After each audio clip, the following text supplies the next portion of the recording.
Juntos na Seara com o pastor Alcione Tadeu. Evangelho de Mateus, primeiro evangelho, bem fácil de encontrar na Bíblia, capítulo 25.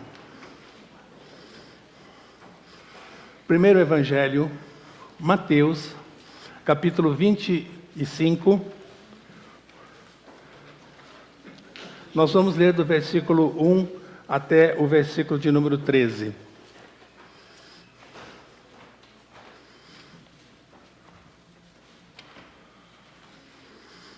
Mateus, um dos escolhidos por Jesus para andar com ele, um dos apóstolos, judeu, um homem muito bem preparado intelectualmente, usado por Deus para escrever o Evangelho, direcionado especificamente para os judeus. Leiamos então Mateus 25, de 1 até o versículo 13. O reino dos céus será, pois, semelhante a 10 virgens que pegaram suas candeias e saíram para encontrar-se com o noivo. 5 delas eram isentas e 5 delas eram insensatas e 5 eram prudentes. As insensatas pegaram suas candeias, mas não levaram óleo. As prudentes, porém, levaram óleo em vasilhas, junto com suas candeias. O noivo demorou a chegar. Todas ficaram com sono e adormeceram. À meia-noite ouviu-se um grito: o noivo se aproxima, saiam para encontrá-lo. Então todas as virgens acordaram e prepararam suas candeias. As insensatas disseram às prudentes: deem-nos um pouco do seu óleo, pois nossas candeias estão se apagando. Elas responderam: não, pois pode ser que não haja o suficiente para nós e para vocês. Vão comprar óleo para vocês. E saindo elas para comprar o óleo, chegou o noivo. As virgens que estavam preparadas entraram com ele para o banquete nupcial e a porta foi fechada. Mais tarde vieram também as outras e disseram: Senhor, Senhor, abra-nos a porta. Mas ele respondeu: a verdade é que não as conheço. Portanto, vigiem, porque vocês não sabem o dia nem a hora. Jesus contou 3 parábolas para falar da sua volta.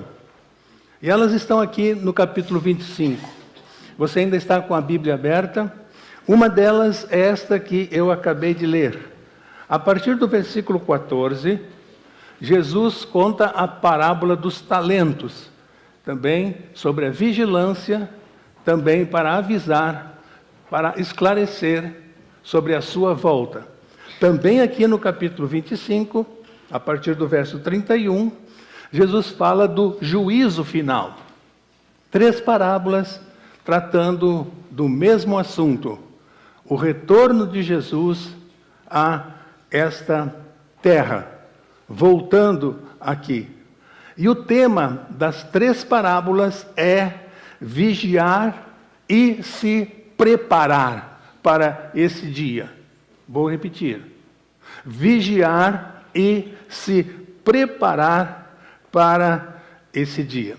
Eu espero que a maioria de vocês que tem recebido as mensagens durante a semana tenham dado uma lida, pelo menos, no texto que enviamos essa semana, de Mateus 24, de 1 a 14, como um texto introdutório ao que nós queremos falar, pregar nessa manhã.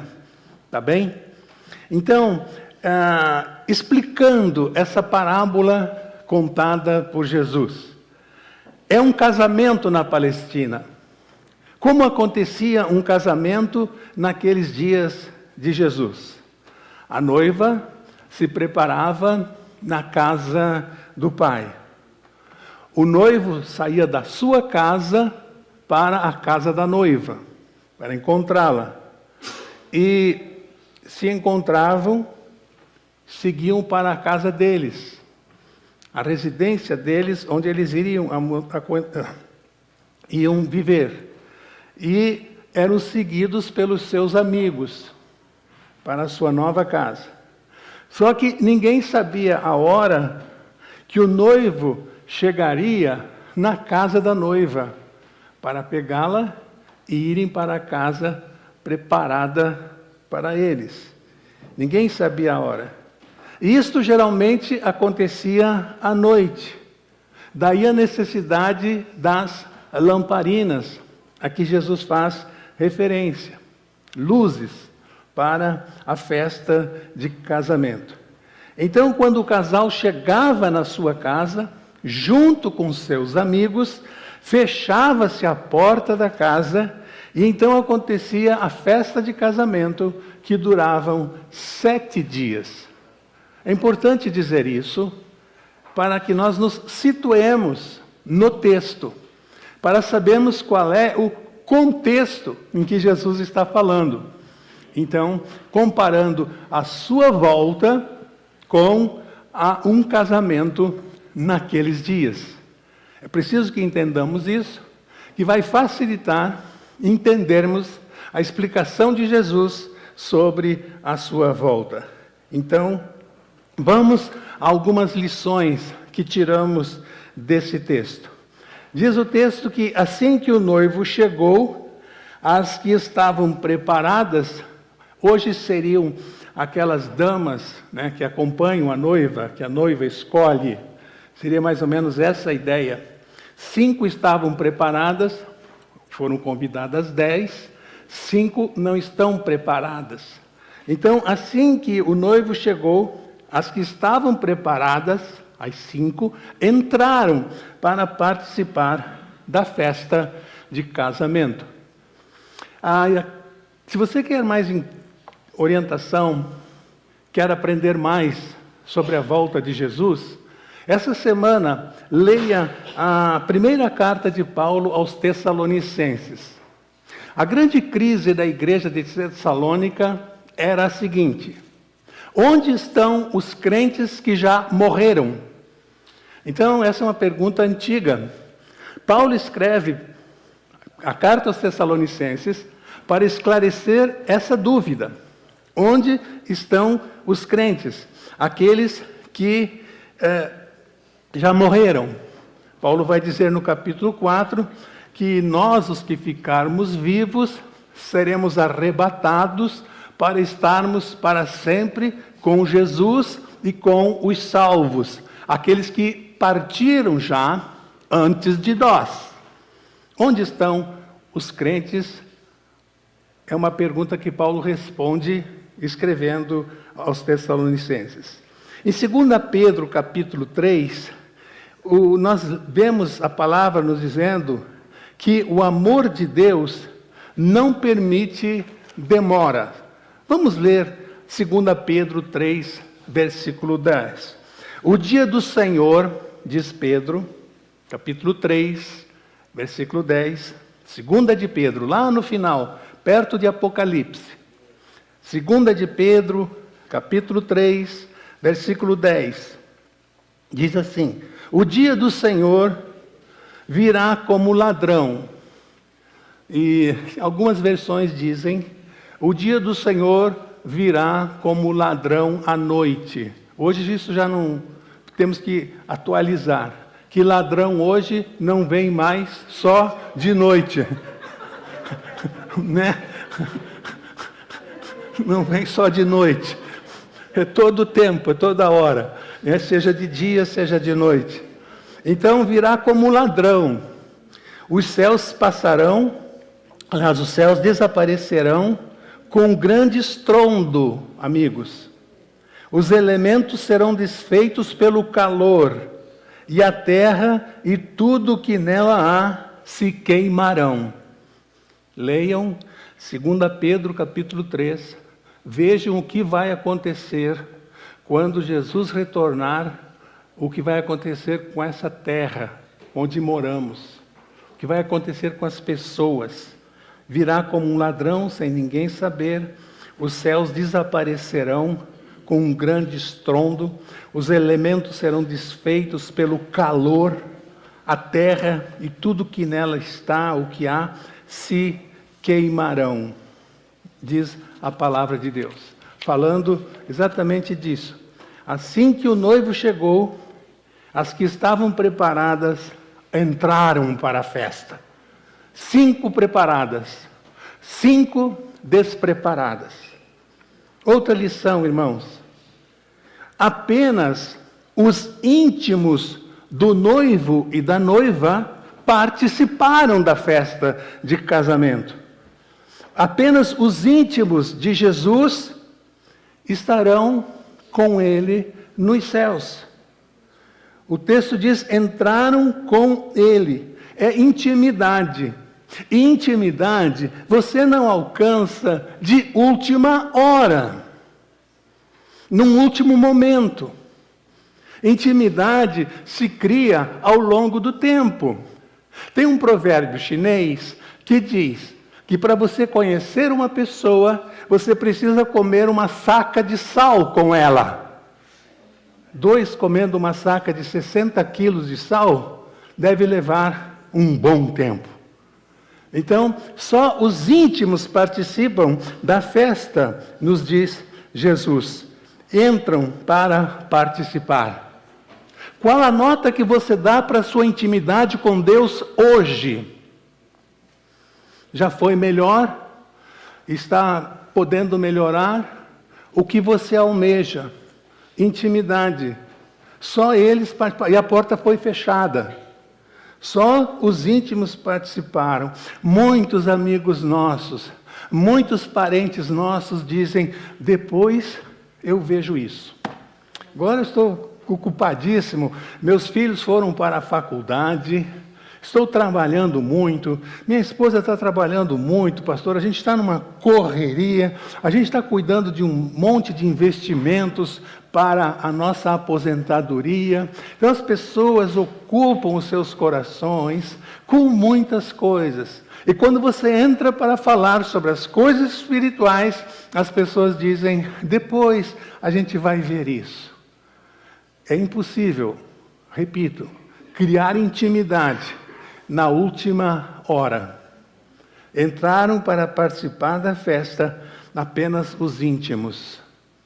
Os 3 que subiram o monte da transfiguração, Pedro, Tiago e João, eram os mais íntimos de Jesus. Por que Jesus não levou os 12? Levou os mais íntimos, Pedro, Tiago e João. Volto a perguntar, qual é o seu nível de intimidade com Deus? Quando Ele voltar, os íntimos estarão para sempre com Ele. A porta é fechada com toda a segurança. Olhem o versículo 11. Mais tarde vieram também as outras 5. Senhor, Senhor, abra a porta para nós. E isso não foi mais possível. Queria lembrar você de Gênesis capítulo 7. No versículo 16, nós temos um detalhe muito interessante. A Bíblia diz que Deus mandou Noé construir a arca. E Noé fez isso, obedeceu a Deus. Quando a arca estava pronta, tem um detalhe no versículo 16 muito interessante. Diz o texto que Deus fechou a porta por dentro. Deus fechou a porta. Não foi Noé que fechou a porta da arca. Você já tinha conhecimento disso? Por quê?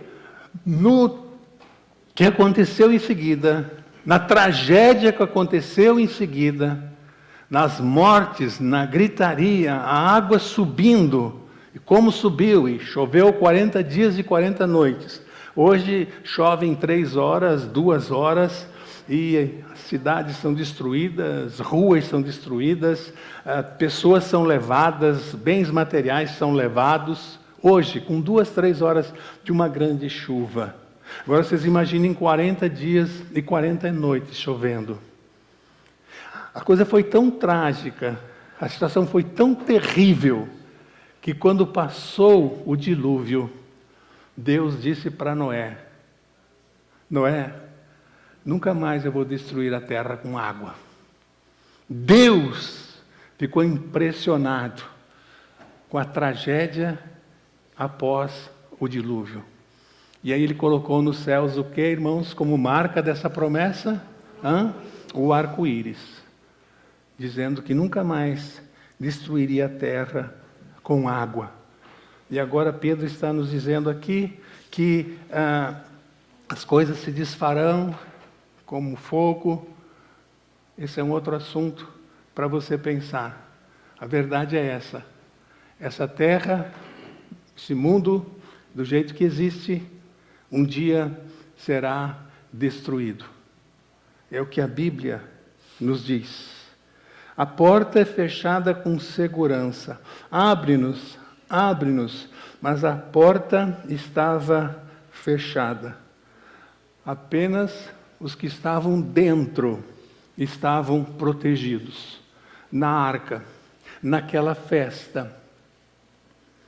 Você lê Mateus 24 todo, as pessoas vão dizer para Jesus: Senhor, Senhor, Senhor, eu pratiquei religião, eu tinha uma religião, deixe-me entrar nos céus, apartai-vos de mim, malditos, nunca vos conheci.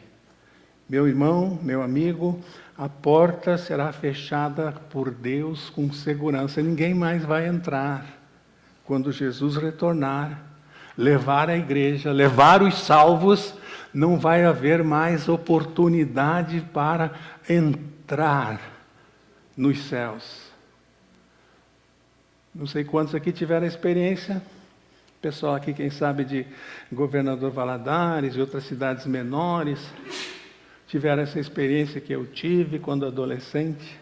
Domingo à tarde ou sábado à tarde, sei lá, o dia que tinha jogo importante na nossa cidade de futebol, e a gente não tinha dinheiro, o que a gente fazia? Pulava o muro do estádio, não é isso? E logo tinha um policial ali que nos pegava pela camisa, assim, e levava de volta, né? Colocava lá fora e a gente voltava, pulava o muro de novo, para entrar e assistir o jogo. Tem muita gente achando que vai pular o muro para entrar no céu. A Bíblia está dizendo claramente hoje que não vai haver essa oportunidade. A Bíblia está dizendo hoje claramente, irmãos, que a porta será fechada com muito... Abre, abre! E a porta não será aberta. O objetivo de Jesus aqui, irmãos, é nos dizer que é preciso se preparar para a sua volta. Os que entram estarão salvos, que entram nos céus. Jesus prometeu: na casa de meu Pai há muitas moradas. Entrar significa salvação. Os que ficarem de fora significa perdição. Enquanto você está aqui nessa vida que Deus te dá, 40 anos, 50 anos, 60 anos, seja lá quantos anos forem, enquanto aqui nessa vida é tempo para se preparar. Não pode adiar esse assunto para a sua velhice, para o ano que vem, para quando você retornar para a sua cidade. É urgente. Daí a insistência de Jesus, contando essas 3 parábolas, de estarmos preparados para a sua volta. Outro detalhe interessante que eu vejo no verso 7, irmãos, queria compartilhar com vocês. Então todas as virgens acordaram e prepararam suas candeias. O preparo é individual. Deus não tem netos. Entendeu a ideia?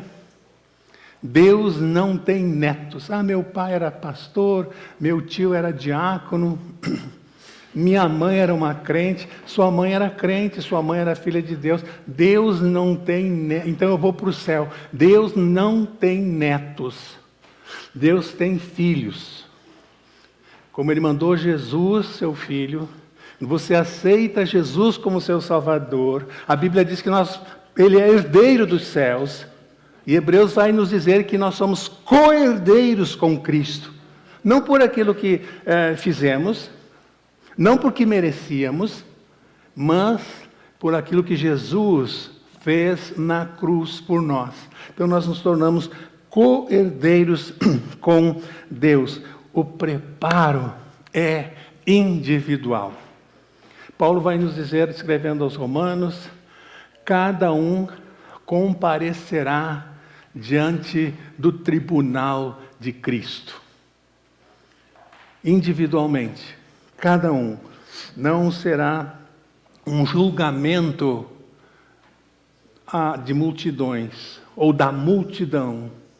Um julgamento será individual na volta de Jesus. As prudentes se prepararam adequadamente.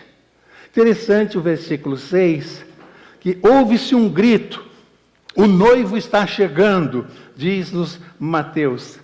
E também Mateus 24, aí do lado, na página do lado, no versículo 31, fala que acontecerá o forte clamor de trombeta, verso 31 de Mateus de número 24. E ele enviará os seus anjos, Mateus 24, 31.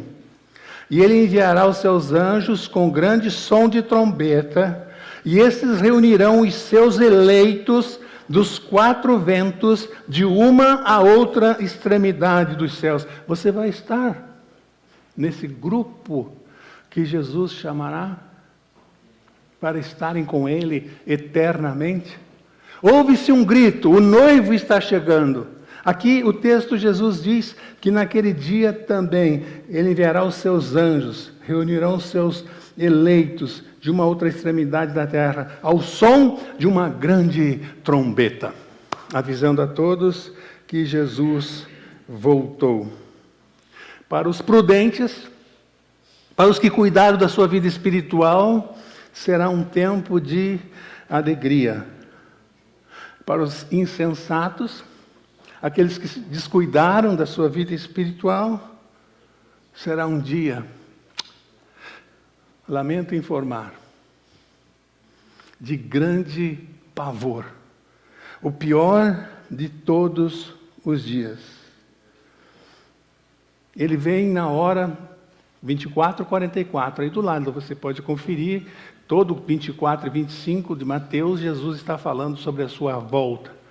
24:44, ele diz que ele vem na hora que não penseis. Comparando a sua volta com o dilúvio, voltando lá ao Gênesis, Jesus diz como foi nos dias de Noé. Casavam-se, faziam negócios, viajavam, tinham comércio, tudo, normalmente, levantavam-se, faziam, não esperavam, como foi nos dias de Noé. De repente veio a água. Assim será a volta de Jesus. Pavor para aqueles que estiverem despreparados. Outro detalhe que eu preciso dizer para você. Queria que você guardasse isso, pensasse seriamente hoje sobre isso. A volta de Jesus pode se dar de duas maneiras. Existem duas formas para Jesus retornar. Você partir, Jesus retornou para você. Ou ele voltar, como estamos vendo aqui no texto bíblico. Duas formas. Ficamos pensando, o dia que ele voltar, eu estou esperando ele voltar, ele voltará, eu vou me preparar para recebê-lo, para ir com ele. Não, existe a outra forma. Você partir. E dessa hora, você também não tem, ou sobre essa hora, você também não tem controle nenhum. Ao fechar a porta do céu, meus irmãos, outra lição que aprendemos aqui, vai se abrir a porta de um abismo sem fim. Mateus 25, 41. Está aí na página do lado. Vale a pena, podemos ler. Mateus 25, 41. Você que está com a palavra aberta ainda. Então ele dirá aos que estiverem à sua esquerda: malditos, apartem-se de mim para o fogo eterno, preparado para o diabo e os seus anjos. Abrirá uma porta de um abismo sem fim. Mais um lembrete. Você pode pagar seus pecados de duas formas. Tem dois planos de pagamento de pecado. Você escolhe qual o plano você quer usar para pagar seus pecados. Primeiro plano de pagamento dos seus pecados é aceitar Jesus como Salvador. Ele já deu a sua vida no Calvário. É o plano da graça, é o plano do amor, Deus derramando a sua misericórdia sobre nossas cabeças. Esse é o primeiro plano para pagamento de pecados, aceitar Jesus como Salvador. O outro plano para pagar pecados, os nossos pecados, está disponível ao alcance de quem quiser. O outro plano é ir para o inferno. É o pior plano. Que você escolha o melhor plano. Aceite o amor de Deus. Quando você aceita Jesus, Jesus o recebe no paraíso. Aquele homem malfeitor ali na cruz, no último instante da sua vida, nos deixa uma lição de vida fantástica. Ele toma a melhor, a maior de todas as decisões no último momento de vida. Senhor, lembra-te de mim quando entrares no paraíso. O que eu queria dizer para você com isso? Pode ser, não temos relatos, mas que aquele dia foi o único encontro daquele homem com Jesus. A Bíblia não diz que ele era um seguidor de Jesus, que ele andava nos... Foi o único encontro dele com Jesus. Única oportunidade que ele teve. E ele, inteligente, pegou aquela oportunidade. Lembra-te de mim. E ouve a maravilhosa resposta. Hoje mesmo estarás comigo no paraíso. Único encontro. O encontro salvador. Quantos encontros você já teve com Jesus? Ou seja, quantas vezes você já ouviu a mensagem de salvação, que Jesus é o Salvador, que Jesus veio para nos levar de volta para o céu. Quantas oportunidades você já teve e você dispensou essas oportunidades todas? É preciso ainda luz. Diz o texto que elas carregavam lâmpadas, versículo 4, acabamos de ler. O texto diz: as prudentes, porém, levaram óleo em vasilhas, junto com suas candeias. O noivo demorou a chegar, e todas ficaram com sono e adormeceram. Levaram óleos em suas vasilhas para repor, caso as suas lâmpadas, as suas lamparinas apagassem. Era preciso luz, iluminar o caminho, irem para a casa dos noivos, a nova casa, e participarem da festa. Jesus afirmou: eu sou a luz do mundo. Você precisa de Jesus. Você precisa de Jesus. Só Ele disse: eu sou a luz do mundo. Esse mundo está em trevas. Você precisa da luz de Jesus para a sua alma, para entrar nos céus. Eu estava saindo uma manhã por volta de meio-dia da Universidade Gama Filho. Quem é do Rio de Janeiro aqui conhece, sabe onde é. Infelizmente a Gama Filho hoje não existe mais. Grande universidade que havia no Rio de Janeiro. E me dirigi à estação do trem. Pegar o trem para ir para casa. Meio prático ali, de voltar para Tijuca e para os demais bairros do Rio de Janeiro, usando o trem. Não havia muita gente naquele horário, e chega uma senhora com uma criança de colo, bebê, e uma criança maior de uns 2 ou 3 anos pela mão. O trem para, eu estava a uns 3 metros dela, e os irmãos sabem, existe aquela plataforma entre o trem e aquele buraco entre a plataforma e o trem. E ela com dificuldade, uma bolsa, né, grande. Não tem mãe com bebê que não carregue uma bolsa grande, não é? Com aquela bolsa, o bebê. E eu fui me aproximar para ajudar, mas não deu tempo. Ela pegou o bebê, ou criança de 2, 3 anos, levantou pelo braço, quando a porta do trem abriu, colocou lá dentro, para depois ela ir com outro bebê, por causa do vão ali. A porta fechou e o trem foi embora. E a criança foi. Eu já vi mãe desesperada. Eu já vi mãe que perdeu seu filho.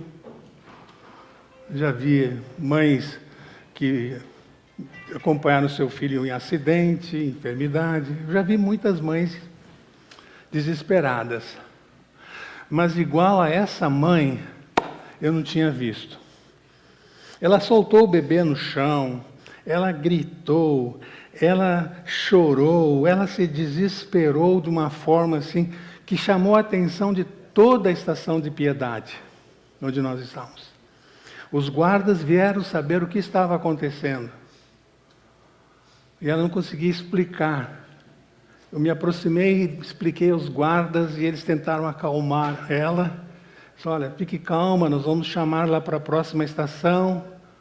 Vão entrar no vagão de trem, vão pegar seu filho. Um funcionário vai voltar no próximo trem ou vai ficar com a criança lá. Tem solução, minha senhora. Fique calma. Nada confortava aquela mãe. Desespero total. Eu me lembrei do dia que Jesus vai voltar. Parentes nossos, amigos nossos, você, se tem Jesus como Salvador, vai embarcar no trem da salvação. Vai para sempre estar com Jesus. Quem ficar será para provar o maior de todos os desesperos que vai haver sobre a face da terra. Muito maior do que o desespero daquela mãe. Tenho absoluta certeza que ela teve o seu filho de volta. Mas no nível espiritual, pela palavra de Deus, não vai ser possível isso acontecer. Separados para sempre. Separados para todo sempre. Eternamente. Separados. A missão da igreja, irmãos, é esclarecer as pessoas. Falar às pessoas o que vai acontecer na volta de Jesus. Você vai entrar, vai estar com Ele na festa, vai ficar de fora. E um detalhe muito interessante que eu cito aqui, fechando a minha palavra com vocês hoje de manhã, é que As 5 foram convidadas para a festa. 5 estavam preparadas. Tem muita gente na igreja participando de cultos, cantando, entregando ofertas, muita gente, mas não está salvo. Entenderam a ideia? É religioso. Tem uma religião. Nicodemos tinha uma religião e não era crente. O apóstolo Paulo tinha uma religião e não era crente. 5 achavam que iam entrar na festa. Tem muita gente achando porque frequenta uma igreja, estar em uma igreja está salvo. Cuidado com isso, meu amigo. Cuidado com isso. Que salva, quem salva é Jesus. É Jesus.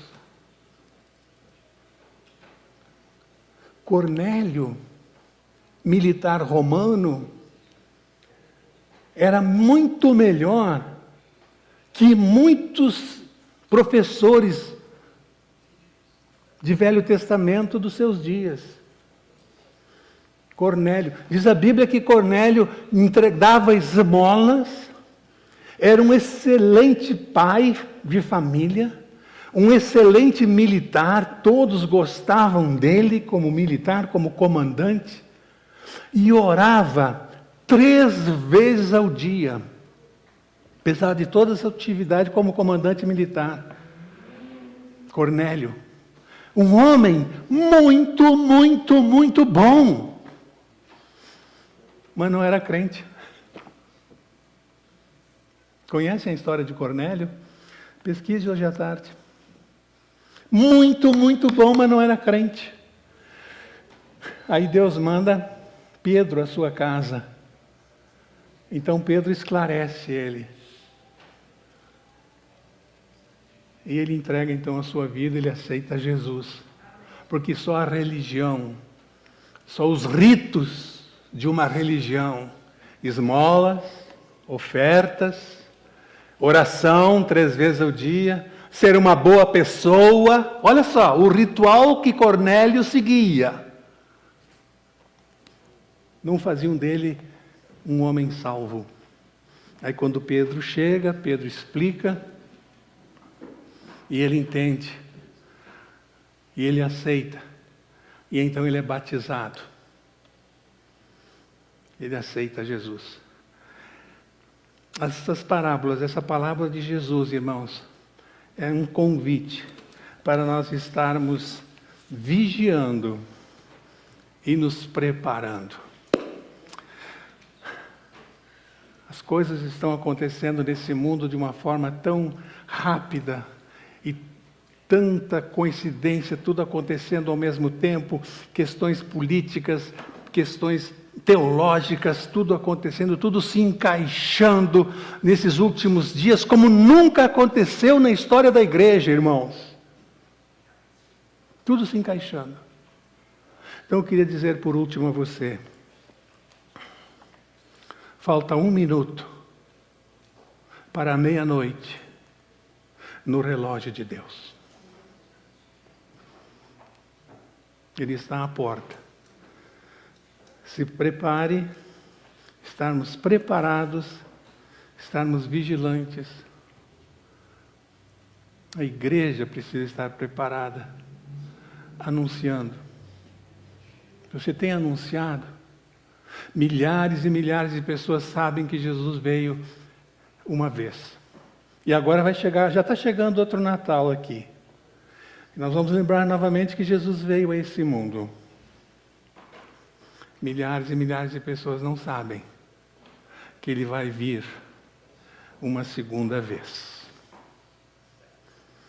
E queria fazer uma proposta.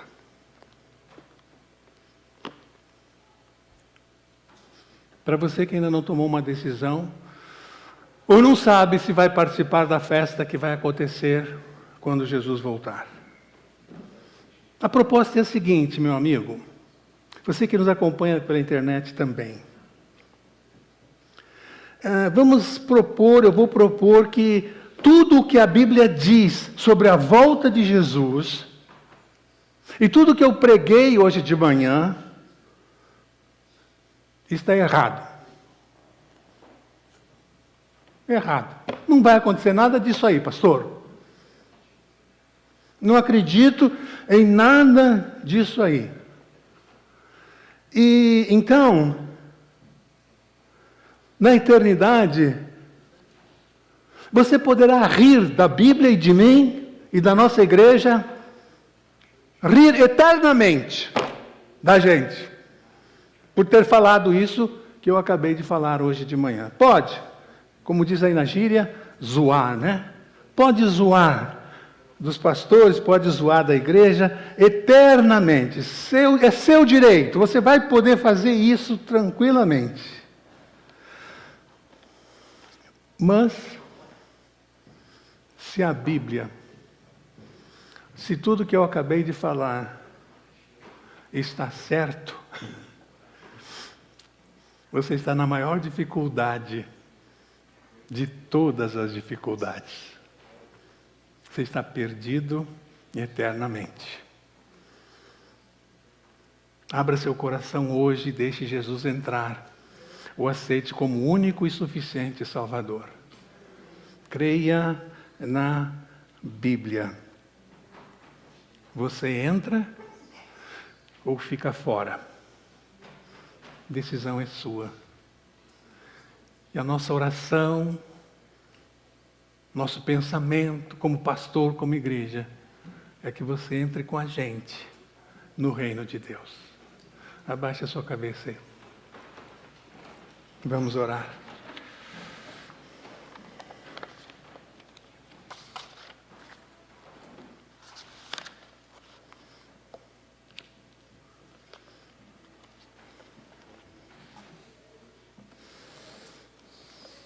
Aquilo que falou ao seu coração nessa manhã possa fazer todo sentido, até dar sentido à sua vida. De repente esse é o momento para você orar por aqueles que não conhecem Jesus como Salvador ainda. Faça isso. Coloque o seu querido aí no altar do Senhor. O noivo está chegando. A Bíblia diz que o noivo é Cristo, que a noiva é a igreja. O noivo vem buscar a sua igreja.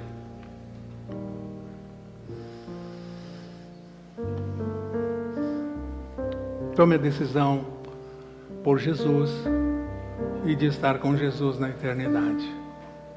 A decisão é sua, individual, responsável. Senhor, abençoa cada pessoa que está aqui. Se há entre nós, a Deus, alguma pessoa que ainda não aceitou Jesus como Salvador, que esta manhã, através da Tua Palavra, seja o dia para tomar essa decisão, Pai.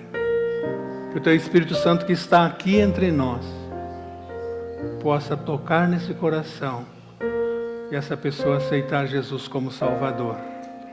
Muito obrigado a Deus, porque Tu estás voltando para nos buscar. Essa certeza que temos, que ninguém entre nós, ó Deus, esteja pensando que está salvo, que vai participar da festa, e na verdade vai ficar de fora. Ninguém, Senhor.